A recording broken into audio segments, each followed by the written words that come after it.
Hello friends, स्वागत है आप लोग को मेरे यूट्यूब चैनल में। आज हम पढ़ाने जा रहे हैं लाइट चैप्टर जो एनसीईआरटी बेस पर आधारित होगा।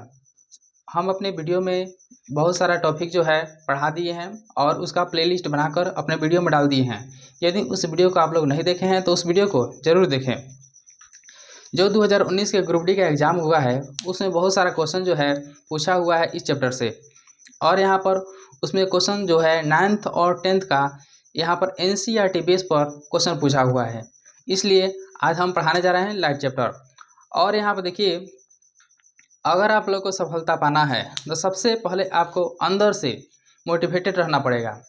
और यहाँ पर 2024 में इस साल बहुत सारा वैकेंसी आने वाला है। जैसे अभी एएलपी आया था, उसके बाद से ग्रुप डी का भी आएगा, टेक्नीशियन का आने वाला है अप्रैल में, आरपीएफ का आने वाला है।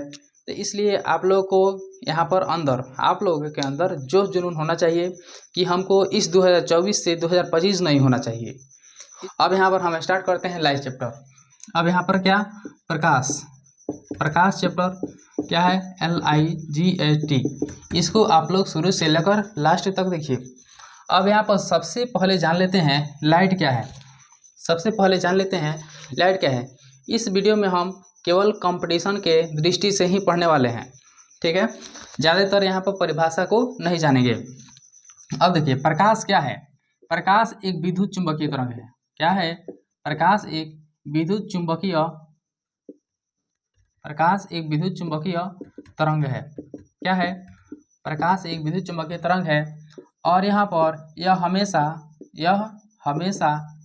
सीधी रेखा में गमन करता है। यह हमेशा सीधी रेखा में गमन करता है। और यहाँ पर हवा में बोले या निर्वात में बोले, इसकी चाल कितनी होती है? 3 × 10⁸ मीटर प्रति सेकंड होती है। ये हो गया हवा में बोले या निर्वात में बोले तो इतना होता है। लेकिन वहीं कांच में इसकी चाल होती है 2 × 10⁸ मीटर प्रति सेकंड। और यहाँ पर जल में इसकी चाल कितनी होती है? 2.25 × 10⁸ मीटर क्या प्रति सेकंड। ये जो प्रकाश की चाल है ये घनत्व पर निर्भर करता है। क्या किस पर निर्भर करता है? घनत्व पर निर्भर करता है। जैसे जैसे घनत्व बढ़ेगा वैसे वैसे क्या होगा? प्रकाश की चाल घटेगी। क्या होगी? घटेगी। ये जो प्रकाश है, प्रकाश के गति के बारे में सबसे पहले किसने बताए थे? सबसे पहले बताए थे क्या? रोमर नामक वैज्ञानिक ने। किसने बताए थे? रोमर नामक वैज्ञानिक ने। और यह कौन सी तरंग है? यह अनुप्रस्थ तरंग है। कौन सी तरंग है? अनुप्रस्थ तरंग है। और यहाँ पर नोट में याद रखिएगा। और आपसे यदि बोले ध्वनि कौन सा तरंग है तो ध्वनि हो जाएगा अनुदैर्ध्य तरंग। क्या हो जाएगा? अनुदैर्ध्य तरंग हो जाएगा। अगर यहाँ पर इमेजिन कीजिए, अगर यहाँ पर संसार में पूरा वर्ल्ड में अगर यहाँ पर प्रकाश नहीं होता तो हम किसी वस्तु को नहीं देख पाते। इसलिए इसका परिभाषा क्या होता है? प्रकाश ऊर्जा का वह रूप है जिसके कारण इस जगत को हम देख पाते हैं। जैसे यहाँ पर इस मार्कर को देखना है तो इस मार्कर को देखने के लिए क्या होता है? प्रकाश सबसे पहले इस मार्कर पर टकराएगा और उसका इमेज कहाँ बनता है? रेटिना बनेगा। मानव नेत्र से संबंधित जितना भी क्वेश्चन है यहाँ पर नेत्र में पढ़ाएंगे, लेकिन यहाँ पर एक जान लीजिए, किसी वस्तु का प्रतिबिंब कहाँ बनता है? तो रेटिना बनता है। तब इससे संबंधित, प्रकाश से संबंधित इतना क्वेश्चन हो गया, ठीक है। अब यहाँ पर आगे देखते हैं। अब हम यहाँ पर अवतल दर्पण और उत्तल दर्पण के बारे में देख लेते हैं। अब हम यहाँ पर अवतल दर्पण और क्या, उत्तल दर्पण के बारे में देख लेते हैं, ठीक है। तो सबसे पहले यहाँ पर हम पढ़ने वाले हैं क्या? अवतल दर्पण। क्या पढ़ने वाले हैं? अवतल दर्पण। क्या होता है इसका इंग्लिश? Concave mirror. अब यहाँ पर देखिए, अवतल दर्पण में प्रतिबिंब प्राप्त करने के अवतल दर्पण में प्रतिबिंब प्राप्त करने के 3 नियम हैं। कितने नियम हैं? 3 नियम हैं। अवतल दर्पण में प्रतिबिंब प्राप्त करने के 3 नियम हैं। प्रथम नियम क्या है? यहाँ पर हम प्रथम नियम देख लेते हैं। प्रथम नियम क्या कहता है? अब यहाँ पर देखिए, ई हो गया अवतल दर्पण। क्या हो गया? ई है अवतल दर्पण। अवतल दर्पण में यहाँ पर इसको नामकरण कर देते हैं Mn। क्या है? एक अवतल दर्पण है। एक यहाँ पर ले लेते हैं। ये क्या है? उत्तल दर्पण है। ये क्या है? उत्तल दर्पण है। इसको मान लेते हैं M और यहाँ पर N। इसमें दोनों में डिफरेंस क्या है? ये है अवतल दर्पण और ये क्या है? उत्तल दर्पण। अवतल दर्पण में यहाँ पर परावर्तक सतह क्या होता है? धंसा हुआ होता है। अवतल दर्पण में क्या होता है? परावर्तक सतह धंसा हुआ है। और उत्तल दर्पण में परावर्तक सतह जो है उठा हुआ है। क्या है? उठा हुआ है। जो यहाँ पर हम डैश डैश दिए हैं, ये क्या है? पेंटिंग किया गया है। क्या किया गया है? पेंटिंग किया गया है। इस तरह से हम चेहरा नहीं देख सकते हैं। और यहाँ पर इधर जो कलई किया गया है, पेंटिंग किया गया है, इधर से हम चेहरा नहीं देख सकते हैं। हम चेहरा देखेंगे इधर से, इसलिए यह जो है इसका परावर्तक सतह है और इस साइड इसका यह परावर्तक सतह है। तो अवतल दर्पण में क्या होता है? परावर्तक सतह धंसा हुआ होता है और उत्तल दर्पण में परावर्तक सतह उभरा हुआ होता है।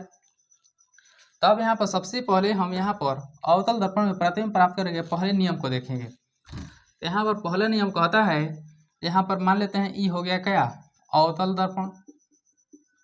इसको अवतल दर्पण हम बना दिए। अब यहाँ पर M और N इसका नामकरण कर दिए। ठीक है। अब यहाँ पर इसका नाम है, इसका नाम क्या है? प्रधान अक्ष। क्या नाम है? प्रधान अक्ष।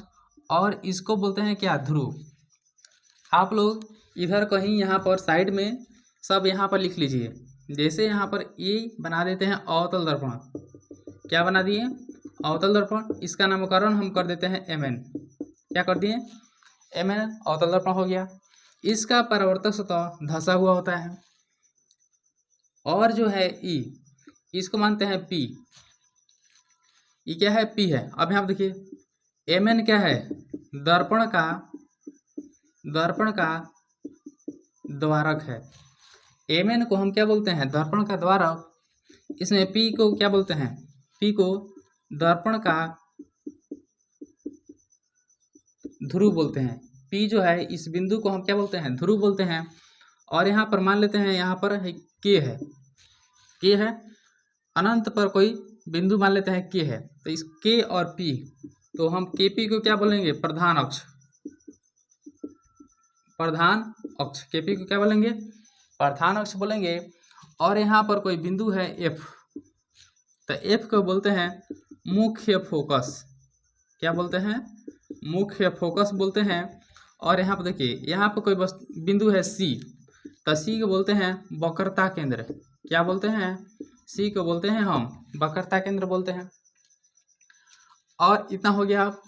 अब यहाँ पर देखिए, उसी तरह यहाँ पर हम एक बिंदु मान लेते हैं F और यहाँ पे क्या है? C। F को बोलते हैं मुख्य फोकस और C को क्या बोलते हैं? वक्रता केंद्र बोलते हैं।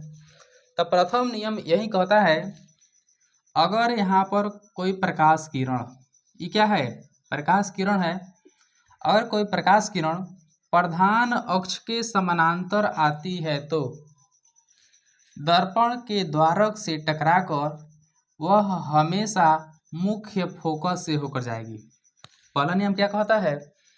अगर प्रधान अक्ष के समानांतर कोई प्रकाश किरण आती है तो और वह दर्पण के सतह से टकराती है तो वह हमेशा मुख्य फोकस से होकर जाएगी। ये हो गया पहला नियम। अब यहाँ देखिए दूसरा नियम क्या कहता है। दूसरा नियम कहता है, यहाँ पर क्या कहता है? एक अवतल दर्पण है। कौन सा दर्पण है? एक अवतल दर्पण है। और यहाँ पर इसका द्वारक क्या मान लेते हैं? Mn मान लेते हैं। आप कुछ भी मान सकते हैं, KP मान लिए, AB मान लीजिए, कुछ भी मान सकते हैं। तो हम यहाँ पर Mn माने हैं। और यहाँ पर एक दर्पण का द्वारक जो हमेशा बीच में होगा, दर्पण का द्वारक हो गया। और P क्या है? मुख्य फोकस है। सॉरी, यहाँ पर P क्या है, दर्पण का ध्रुव है। यहाँ पर P क्या है, दर्पण का ध्रुव है। और यहाँ पर मुख्य फोकस हो गया, और यहाँ पर C क्या हो गया, वक्रता केंद्र हो गया।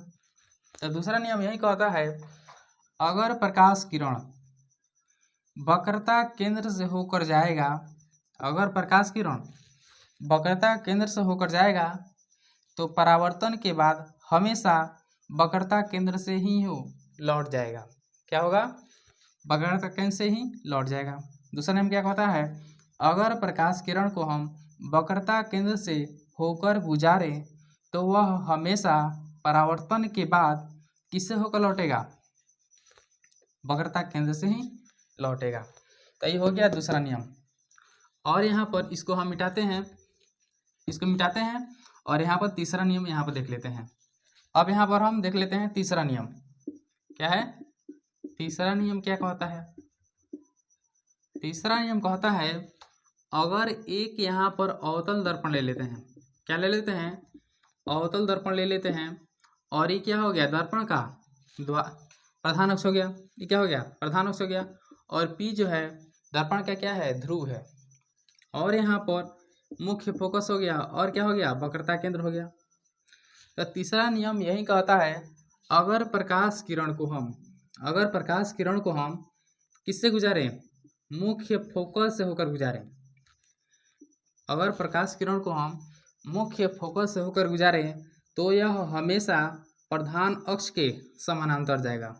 क्या होगा, यह हमेशा प्रधान अक्ष के समानांतर हो जाएगा। ये क्या हो गया, तीसरा नियम हो गया। प्रथम नियम, दूसरा नियम और तीसरा नियम हो गया। अब यहाँ पर प्रतिबिंब प्राप्त करने के, अवतल दर्पण में प्रतिबिंब प्राप्त करने के स्थिति को देख लेते हैं। ठीक है, तो ये हो गया नियम। अवतल दर्पण में प्रतिबिंब प्राप्त करने के कितने नियम हैं, 3 गो। पहला हो गया, दूसरा हो गया और तीसरा हो गया। अब यहाँ पर स्थिति को देख लेते हैं। क्या देख लेते हैं, स्थिति को देख लेते हैं, इसलिए इसको आप लोग नोट डाउन कीजिए। अब यहाँ पर इसको मिटाकर हम स्थिति को देखते हैं। अब यहाँ पर देखिए, अवतल दर्पण में प्रतिबिंब प्राप्त करने की स्थिति को देख लेते हैं। सबसे पहले इस इमेज को, इस फिगर को आप लोग पहले ही दिमाग में बैठा लीजिए। यहाँ पर इस इमेज को पहले ही आप बैठा लीजिए, तभी यहाँ पर जो 6 गो स्थिति हैं, अवतल दर्पण में प्रतिबिंब प्राप्त करने की जो स्थिति हैं 6 गो, वो आपको लंबे समय तक याद रहेगा। तो सबसे पहले इस इमेज को आप लोग ध्यान से देखिए। Mn क्या है, दर्पण का द्वारक है। यहाँ पर P मान लेते हैं क्या है, दर्पण का ध्रुव है। और यहाँ पर K मान लेते हैं, K क्या, कोई अनंत पर बिंदु है जो कहाँ है, प्रधान अक्ष पर है। और यहाँ पर F जो है मुख्य फोकस है, और C क्या है, वक्रता केंद्र है। ठीक है, तो सबसे पहले स्थिति 6 गो है। कै गो है, 1 2 3 4 5 और क्या, 6 गो स्थिति है। अवतल दर्पण में प्रतिबिंब प्राप्त करने के कितना स्थिति हैं, 6 गो है। तो पहला स्थिति में सबसे पहले वस्तु को यहाँ पर इन दोनों के बीच में रखना है। किसके, मुख्य फोकस, दर्पण के मुख्य फोकस और ध्रुव के बीच, पहले स्थिति में यहाँ पर रखना है। उसके बाद दूसरे स्थिति में कहाँ रखेंगे वस्तु को, तो दूसरे स्थिति में वस्तु को हमेशा मुख्य फोकस पर रखना है। कहाँ रखना है, मुख्य फोकस पर। तीसरे स्थिति में हमेशा वस्तु को वक्रता केंद्र और यहाँ पर मुख्य फोकस के बीच में रखेंगे। ये हो गया तीसरा स्थिति। चौथा स्थिति में वस्तु को हमेशा वक्रता केंद्र पर रखेंगे। चौथे स्थिति में वस्तु को हमेशा कहाँ रखेंगे, वक्रता केंद्र पर रखेंगे। पांचवें स्थिति में वस्तु को हमेशा अनंत और वक्रता केंद्र, अनंत और वक्रता केंद्र के बीच में रखेंगे। कब, पांचवें वस्तु को। उसके बाद से छठे वस्तु को कहाँ रखेंगे, तो छठे वस्तु को हम अनंत पर रखेंगे। कहाँ रखेंगे, अनंत पर रखेंगे। यहाँ पर 1 2 3 4 5 और 6 कितना हो गया, अवतल दर्पण में प्रतिबिंब प्राप्त करने की 6 गो स्थिति हो गया। तो इस फिगर को आप लोग नोट डाउन कर लीजिएगा। ठीक है, अब यहाँ पर 6वें स्थिति को हम यहाँ पर विस्तार पूर्वक यहाँ पर बताते हैं और इसको मिटाते हैं। यदि आपको साइंस पढ़ना है ना, तो सबसे पहले आपके अंदर एकाग्रता होना चाहिए। जब तक आपके अंदर एकाग्रता नहीं आएगा तब तक यहाँ पर किसी चीज़ पर आप लोग अपने कंसंट्रेशन को बनाए नहीं रख सकते हैं। इसलिए सबसे पहले आप लोग अपने अंदर एकाग्रता लाइए और यहाँ पर मन जो भटके उसको यहाँ पर नियंत्रित कीजिए। देखिए, स्वामी विवेकानंद जी ने क्या बोले थे, शिक्षा शेरनी का वह दूध है जो जितना ही पिएगा उतना ही दहाड़ेगा। यदि आपके अंदर एकाग्रता नहीं है तब तक यहाँ पर सफलता मिलना यहाँ पर असंभव है। आप अपने अंदर एकाग्रता को लाइए और यहाँ पर मन जो भटके उसको कंट्रोल कीजिए और यहाँ पर आप लोग प्रयास कीजिए जो 2024 से 2025 ना हो। ठीक है, इतना अंदर आपके अंदर होना चाहिए। अब यहाँ पर देखते हैं पहला स्थिति क्या है, स्थिति 1। स्थिति 1 क्या कहता है इसको हम लोग देखते हैं। स्थिति 1 कहता है एक यहाँ पर अवतल दर्पण है। क्या है, अवतल दर्पण है। अवतल दर्पण को यहाँ पर MN से दर्शाएंगे। ये क्या है, दर्पण का द्वारक हो गया। उसके बाद से प्रधान अक्ष है और यह P क्या है, दर्पण का ध्रुव है। यहाँ पर क्या, मुख्य फोकस, C क्या, वक्रता केंद्र। हम यहाँ पर जितना भी बोलकर पढ़ा रहे हैं आप लोग भी यहाँ पर बोलिए, बोलने से बहुत चीज़ याद हो जाता है। अब यहाँ पर F क्या है, मुख्य फोकस है, C क्या है, वक्रता केंद्र है। ठीक है, सबसे पहले क्या बोले हैं, वस्तु को कहाँ रखना है, मुख्य फोकस और क्या, इसका नाम क्या है, मुख्य फोकस और ध्रुव, क्या है, ध्रुव के बीच में रखना है। तो जब इससे प्रकाश किरण निकलेगा तो कहाँ जाएगा, दर्पण के द्वारक पर जाएगा। तो जब दर्पण के द्वारक पर जाएगा इसको एरो से आपको दर्शा देना है और इससे टकरा कर किससे होकर लौटेगा, मुख्य फोकस से होकर लौटेगा। नियम तो यही पढ़े हैं हम। यहाँ पर जब प्रकाश किरण प्रधान अक्ष के समानांतर जाएगी तो वह हमेशा मुख्य फोकस से होकर लौटेगी। ये हो गया। उसके बाद से प्रकाश किरण को कहाँ से गुजरना है, प्रकाश किरण को जितना दूरी यह है उतना ही दूरी यहाँ पर आना चाहिए। अब प्रकाश किरण को यहाँ पर वक्रता केंद्र से होकर गुजारना है। ठीक है, अब यहाँ पर देखिए ये दोनों बहुत दूर भाग रहा है, इसलिए हम इसको बैक मिलाएंगे, इसके पीछे मिलाएंगे। अब यहाँ पर जब पीछे मिलाएंगे तो ये क्या हो जाएगा, काल्पनिक हो जाएगा। तब जब काल्पनिक हो जाएगा इसको पीछे आप लोग बढ़ाइए, स्केल से आप लोग बनाइएगा। यहाँ पर बोर्ड पर टेढ़ा हो जा रहा है, आप लोग स्केल से मिलाइएगा तो एक दूसरे को बीच में टकराएगा, और यहाँ पर आप लोगों को डैश डैश से मिलाना है। क्या मिलाना है, डैश डैश से आप लोग मिलाइएगा। हो गया। और यहाँ पर देखिए इसको मान लीजिए ए और इसको मान लीजिए बी, क्योंकि ए भी एक वस्तु है और यह काल्पनिक बन रहा है तो इसको ए डैश मान लीजिए और यहाँ क्या, बी डैश मान लीजिए। नीचे बी है तो यहाँ पर बी डैश हो जाएगा, ऊपर ए है तो यहाँ पर क्या हो जाएगा, ए डैश हो जाएगा। अगर सामने प्रतिबिंब बनेगा, प्रतिबिंब कहाँ बनेगा, सामने बनेगा तो क्या होगा, वास्तविक होगा। क्या होगा, वास्तविक होगा। अगर प्रतिबिंब पीछे बनता है, कहाँ बनता है, पीछे बनता है तो क्या होगा, काल्पनिक बनेगा। पीछे बनेगा तो क्या हो जाएगा, अवतल दर्पण में। इसमें अवतल दर्पण में अगर प्रतिबिंब सामने बना है, ये अवतल दर्पण हो गया, इसके सामने यहाँ पर है। अगर सामने बनेगा तो प्रतिबिंब वास्तविक होगा और इसके पीछे बनेगा तो क्या हो जाएगा, प्रतिबिंब काल्पनिक हो जाएगा। तो इसमें देख लेते हैं प्रतिबिंब कैसा बना है। तो इसमें प्रतिबिंब बना है कैसा, इसमें प्रतिबिंब जो बना है कैसा बना है, काल्पनिक बना है। कैसा बना है, काल्पनिक बना है। वस्तु से बड़ा बना है कि छोटा बना है, तो ये जो प्रतिबिंब है A dash B dash, A B क्या है, ये वस्तु है और यहाँ पर ए डैश बी डैश क्या है, प्रतिबिंब है। क्या है, प्रतिबिंब है। तो प्रतिबिंब कैसा बना है, वस्तु से बड़ा बना है और कैसा बना है, काल्पनिक बना है।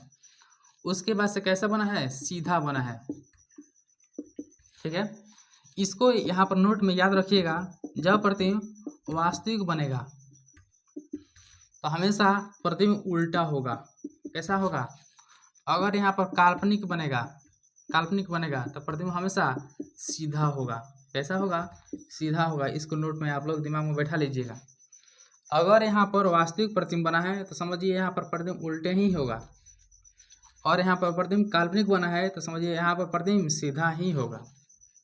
ठीक है, अब यहाँ पर स्थिति 2 देख लेते हैं। सबसे पहले जगह कम है इसलिए स्थिति इसको मिटाते हैं। अब यहाँ पर स्थिति 2 पढ़ने वाले हैं।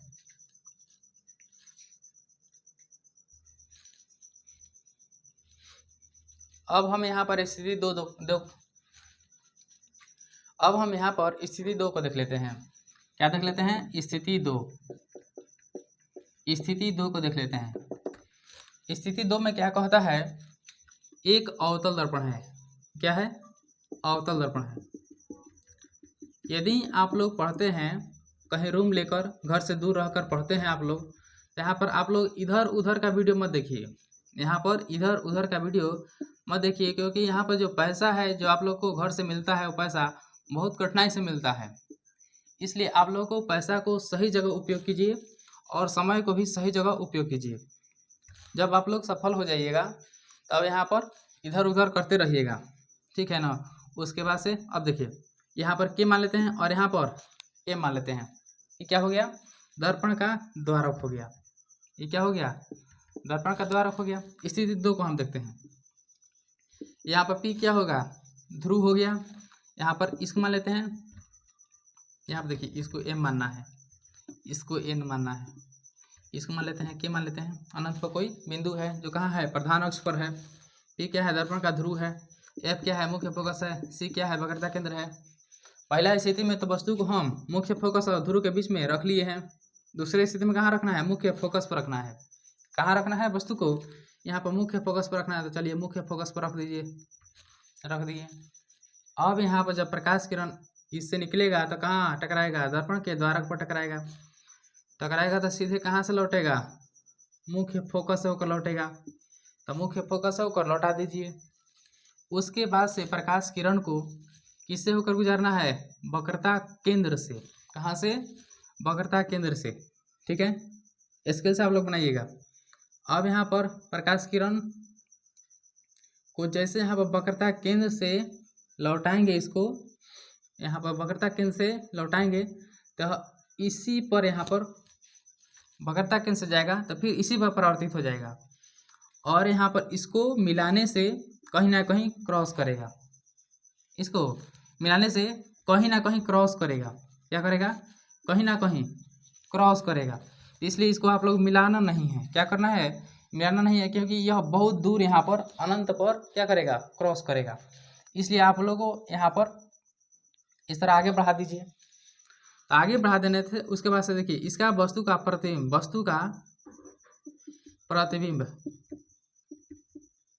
कैसा बनेगा? वस्तु का प्रतिबिंब अनंत पर बनेगा। वस्तु का प्रतिबिंब जो है अनंत पर बनेगा, वस्तु से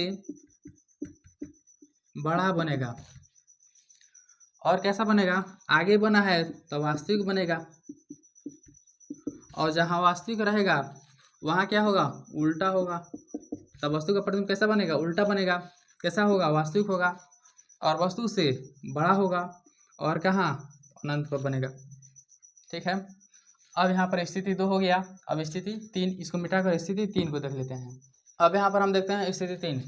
क्या देखते हैं? स्थिति 3 देख लेते हैं। स्थिति सबसे पहले स्थिति 3 देखने के लिए आप लोग को एक अवतल दर्पण बनाना पड़ेगा। अवतल दर्पण बना दिए। यहाँ पर नामकरण एम और एन कर दिए। एम एन क्या है? दर्पण का द्वारक है। एक प्रधान अक्ष खींच दीजिए, खींच दिए। पी क्या हो गया? दर्पण का ध्रुव हो गया। यहाँ पर एफ हो गया और यहाँ पर सी हो गया वक्रता केंद्र। सबसे पहले वस्तु को यहाँ पर रखे हैं, उसके बाद दूसरा का नंबर पर यहाँ पर रखे हैं, तीसरा का नंबर पर यहाँ पर रखेंगे, मतलब वक्रता केंद्र और मुख्य फोकस के बीच रख दिए। अब इससे प्रकाश किरण निकलेगा और मुख्य फोकस होकर लौटेगा। उसके बाद प्रकाश किरण जो है, फिगर को और थोड़ा यहाँ पर स्केल से बनाइएगा आप लोग तो सीधा होगा, ठीक होगा। उसके बाद से प्रकाश किरण को कहाँ से गुजारना है? जब प्रकाश किरण को वक्रता केंद्र से होकर गुजारिएगा, वक्रता केंद्र से होकर गुजारिएगा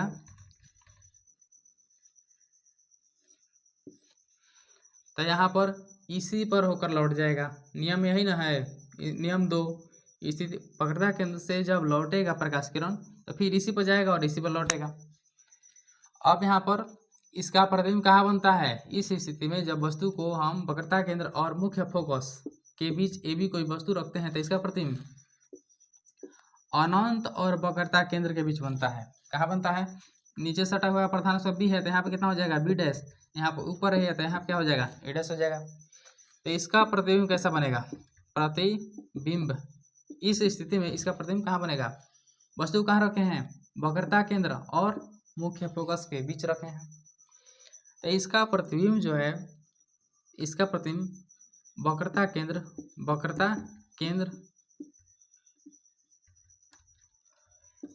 केंद्र और अनंत के बीच बनेगा, अनंत के बीच बनेगा। उसके बाद से प्रतिबिंब कैसा होगा? वास्तविक होगा। तो जहाँ वास्तविक होगा वहाँ फिक्स है, जो क्या होगा? उल्टा होगा। और वस्तु से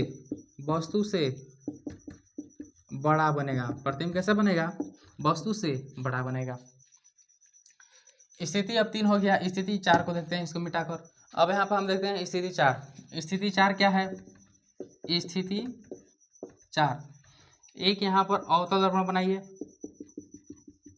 यहाँ पर M और यहाँ पर N हो गया, यहाँ पर प्रधान अक्ष हो गया, यहाँ पर ध्रुव हो गया, यहाँ पर मुख्य फोकस हो गया, ये वक्रता केंद्र हो गया।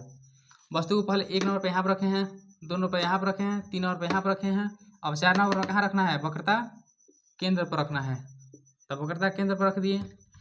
अब इससे प्रकाश किरण आएगा, अब किसे लौटेगा? मुख्य फोकस होकर लौटेगा। प्रकाश किरण गया है तो इसलिए यहाँ पर दर्शा दिए। उसके बाद से प्रकाश किरण को कहाँ से गुजरना है? नियम 3 याद कीजिए।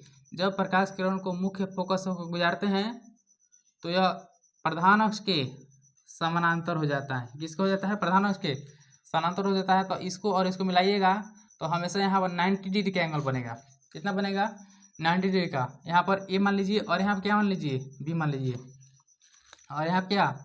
ऊपर ए है तो यहाँ पर नीचे क्या? ए डैश हो जाएगा। यहाँ पर ऊपर ए है तो इसको लटकाइएगा तो यहाँ पर यही जो है नीचे आ जाएगा। मतलब यहाँ पर ए है तो इसलिए यहाँ पर ए डैश मान लिए हैं। तो जो वस्तु कौन है? इसमें वस्तु है ए बी। क्या है? वस्तु है ए बी। और प्रतिबिंब कौन है? और प्रतिबिंब कौन है? A dash B. A dash B प्रतिबिंब है। तब यहाँ पर देख लेते हैं इसमें प्रतिबिंब कैसा बना है। इसमें प्रतिबिंब जो है कैसा बना है? इसमें कैसा बना है? वास्तविक बना है। और यहाँ पर वास्तविक जहाँ है वहाँ उल्टा लगा दीजिए। और यहाँ पर वस्तु के बराबर बना है। प्रतिबिंब कैसा बना है? वस्तु के बराबर। जितना ए बी है उतना ही ए डैश बी डैश है। ए डैश बी है। प्रतिबिंब कितना? वस्तु के बराबर है। उसके बाद तो वस्तु प्रतिबिंब कहाँ बना है? वक्रता केंद्र पर बना है। वक्रता केंद्र पर बना है। प्रतिबिंब कहाँ बना है? वक्रता केंद्र पर बना है। अब स्थिति 4 हो गया। स्थिति 5 को हम देख लेते हैं। सबसे पहले इसको मिटाते हैं। अब यहाँ पर स्थिति 5। अब यहाँ पर देखिए स्थिति 5 क्या है? स्थिति 5, स्थिति 5 में है, ये हो गया अवतल दर्पण। यहाँ पर M और यहाँ पर N दर्पण का द्वारक है। यहाँ पर P दर्पण का ध्रुव है। यहाँ पर मुख्य फोकस है, E वक्रता केंद्र है। वस्तु को कहाँ रखना है? पहला स्थिति में यहाँ पर रखे हैं, दूसरा स्थिति में यहाँ पर, तीसरा स्थिति में यहाँ पर, चौथा यहाँ पर और पांचवा यहाँ पर रखना है। मतलब वक्रता केंद्र और अनंत के बीच, वक्रता केंद्र और अनंत के बीच कोई वस्तु को रख देते हैं।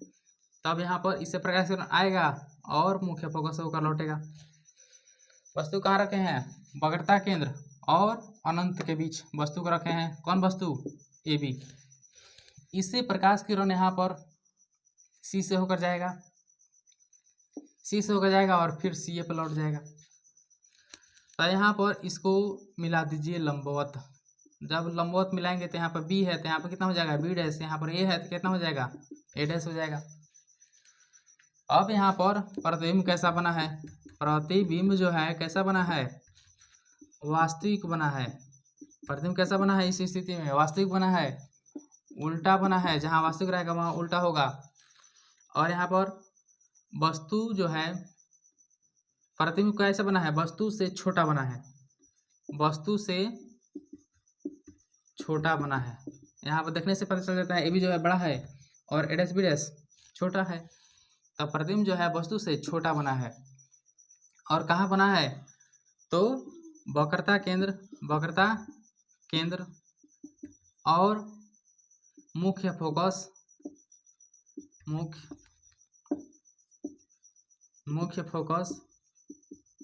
के बीच में बना है। प्रतिबिंब कहाँ बना है? वक्रता केंद्र और मुख्य फोकस के बीच बना है। कौन है? A dash B dash, A dash B dash, यही क्या है? प्रतिबिंब है। स्थिति 5 हो गया। अब स्थिति 6 देखते हैं। अब यहाँ पर देखिए स्थिति 6 क्या कहता है। अब यहाँ पर स्थिति 6 क्या है? एक अवतल दर्पण है, यहाँ पर M और N दर्पण का द्वारक है, P हो गया दर्पण का ध्रुव हो गया, F मुख्य फोकस, C वक्रता केंद्र। वस्तु कहाँ रखना है? अनंत पर रखना है। अनंत पर कोई वस्तु A है, इससे प्रकाश किरण आएगा और मुख्य फोकस से होकर लौटेगा। नियम 1 नंबर याद कीजिए। यहाँ पर प्रधान अक्ष के समानांतर प्रकाश किरण आया है वस्तु A से। कहाँ आया है? K मान लेते हैं, K बिंदु पर आया है और यहाँ पर टकरा कर किससे जाएगा? मुख्य फोकस होकर लौटेगा। एक और यहाँ पर मान लेते हैं वस्तु क्या है? B है, इससे प्रकाश किरण आया है और यहाँ पर मुख्य फोकस होकर लौटेगा। तो देखिए अगर वस्तु को हम अनंत पर रखते हैं तो इससे जो प्रकाश किरण दर्पण के द्वारक पर आएगा और टकरा कर लौटेगा तो हमेशा मुख्य फोकस से ही लौटेगा। चाहे वस्तु को आप यहाँ पर A B यहाँ पर C रख देते हैं, कोई वस्तु C है, इससे प्रकाश किरण आए तो किससे होकर लौटेगा? मुख्य फोकस से ही लौटेगा। या यहाँ पर L रख दीजिए, इससे प्रकाश किरण आएगा हमेशा मुख्य फोकस से ही लौटेगा। नहीं तो यहाँ पर इसका प्रतिबिंब कैसा बनेगा? वास्तविक बनेगा। कैसा बनेगा? वास्तविक बनेगा। जहाँ रहेगा वास्तविक तहाँ उल्टा होगा। नहीं, वास्तविक हो गया उल्टा हो गया। वस्तु से बहुत छोटा, वस्तु से बहुत छोटा, याद रखिएगा, बहुत छोटा। प्रतिबिंब कैसे बनेगा? वस्तु से बहुत छोटा बनेगा। कहाँ बनेगा? मुख्य फोकस पर बनेगा, मुख्य फोकस पर बनेगा। वस्तु कहाँ? प्रतिबिंब कहाँ बनेगा? तो मुख्य फोकस पर बनेगा, जो बहुत क्या होगा? छोटा होगा। स्थिति 6 हो गया। अब यहाँ पर अवतल दर्पण के उपयोग को जान लेते हैं। अब यहाँ पर आप लोग देख लीजिए अवतल दर्पण का उपयोग। क्या? अवतल दर्पण का उपयोग, ठीक है। अब यहाँ पर पहला अवतल दर्पण का उपयोग क्या है? इसका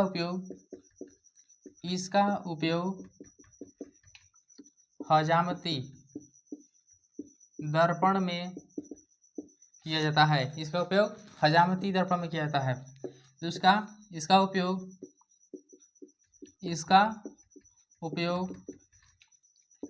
सोलर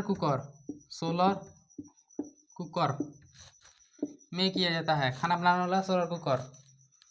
यहाँ पर 3 नंबर हो जाएगा। इसका उपयोग रोगियों के कान, नाक, गला इत्यादि के जांच में किया जाता है।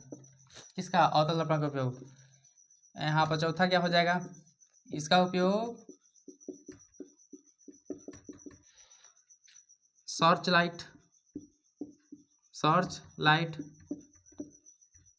लाइट,